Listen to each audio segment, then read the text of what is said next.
மறைந்த இயக்குனர் பாக்யராஜ் அவர்களுக்கு திரைப்பட எழுத்தாளர் சங்கம் தரப்பிலிருந்து கௌரவமானது அளிக்கப்பட்டிருக்கிறது.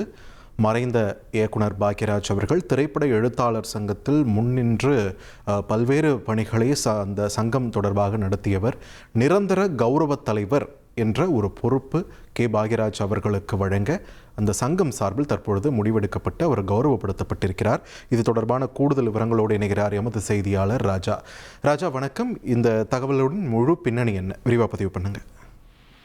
வணக்கம். இயக்குனர் பாக்யராஜ் கடந்த வாரம் மாரடைப்பு காரணமாக காலமானார். இது திரையுலகத்தினர் மிகவும் அதிர்ச்சிக்கு உள்ளாகியிருக்கிறது. அவருடைய சிஸ்டராக இருந்த இயக்குனர் பார்த்திபன் அவருடைய மறைவுக்கு பிறகு அவருடைய நினைவுகளை பல பேட்டிகளில் பகிர்ந்திருந்தார்.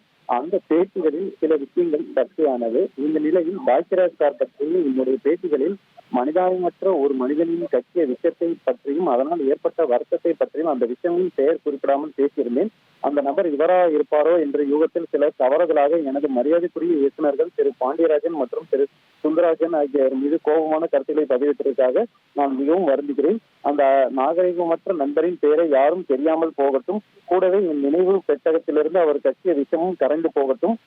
நல்லதை மட்டும் நினைவு கொள்ளும் வகையில் இன்று ஒரு நற்செய்தி. தென்னிந்திய திரைப்பட எழுத்தாளர் சங்கத்தில் எழுத்தின் வெளிச்சத்திற்கு விளக்கேற்றப்பட்டது.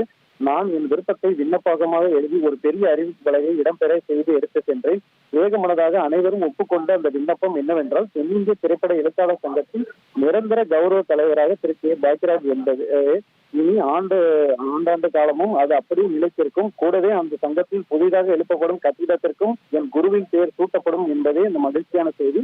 அதற்காக 247 எழுத்துக்களை கோர்த்து ஒரு மாலையாக்கி சங்கத்தின் அங்கத்தினருக்கு சூட்டி என் மகிழ்ச்சியின் நன்றிக்கையும் காணிக்கையாக செலுத்துகிறேன் என இயக்குனர் பார்த்திபன் தெரிவித்திருக்கிறார். இதன் மூலம் தென்னிந்திய திரைப்பட எழுத்தாளர் சங்கத்தின் நிரந்தர கௌரவ தலைவராக பாக்யராஜ் இருப்பார் என்றும், மேலும் சங்கத்தின் புதியதாக எழுப்பப்படும் கட்டிடத்திற்கும் அவர் பெயர் சூட்டப்படும் என்பது மகிழ்ச்சியான செய்தியை பார்த்திபன் பகிர்ந்திருக்கிறார். நன்றி ராஜா, உங்கள் விரிவான தகவல்களுக்கு. இனி செல்லும் இடமெல்லாம் செய்தி. தந்தை டிவியின் வாட்ஸ்அப் சேனலை ஃபாலோ பண்ணினா செல்ல இருக்கும் இடமெல்லாம் செய்தி.